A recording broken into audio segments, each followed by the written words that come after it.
All right, guys, so this is how she cleans up. So earlier you saw her at her worst. The Matty Wagon was looking rough and disheveled, and this is how she cleans up, nice and homey, organized and comfortable. And check this out. That is remote control lights I have in here now. So let's see if I can actually get this to work. Yes, you can turn them on and off. You can dim them. You can set a timer.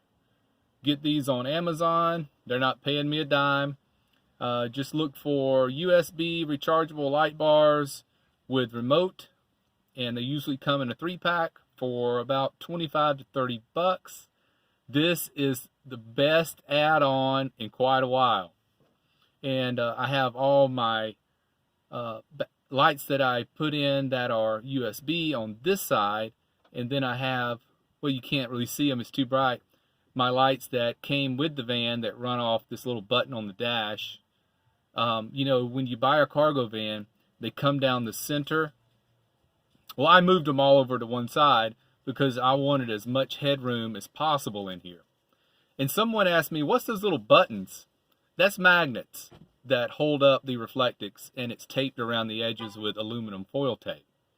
So that's how the ceiling is. And, you know, there's been a lot of talk about insulating a van. I have found out that you really just want to focus on the ceiling. That's where the condensation forms if you don't have a block, something to block the heat from hitting the cold metal in the winter. So with the Reflectix, of course, you know, the magnets are on the ribs, and the ribs hang down about this far below the actual roof, so you get a nice air gap behind there.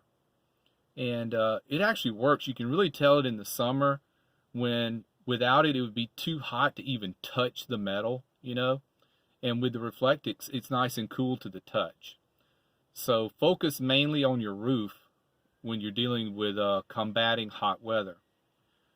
Without this, you couldn't even be in here in the summertime with the sun bearing down on the metal roof. It just scorches you just to touch it with your hand.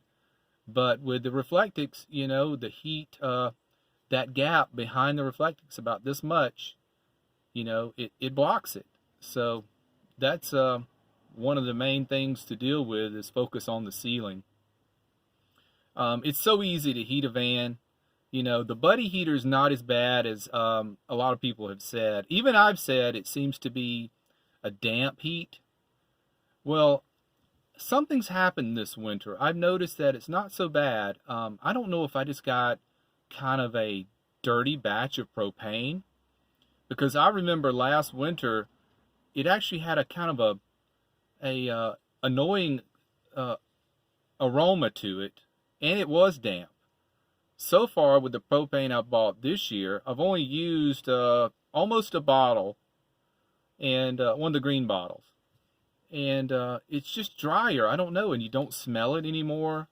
I'm not talking about the propane smell. I'm talking about this this annoying fragrance. I don't know how to describe it, but it would also kind of burn your eyes, you know. But I don't know if it was the propane I was using or what, but this year I haven't had that problem. So yeah, I mean, it's just easy to heat a van. You know, even if it's sub freezing, you run the engine for a little while and heat up the exhaust pipe under the van, you know, and heat up the chassis, and the heat lingers in here for a while. It's just naturally easy to heat a metal box, you know. So yeah, so far this fall, the buddy heater's been fantastic, way better than last fall and winter. I don't know what it was. Maybe it's because I cleaned the bricks off on it. Maybe it was just full of dust and it was affecting the way it heated, but maybe that was it. I'm not sure. But anyway, I just wanted to tune in because the last video, I was really embarrassed of the mess I had in here. And the Matty Wagon deserves better. Let's just leave it at that. Take care, be well, smash the bell.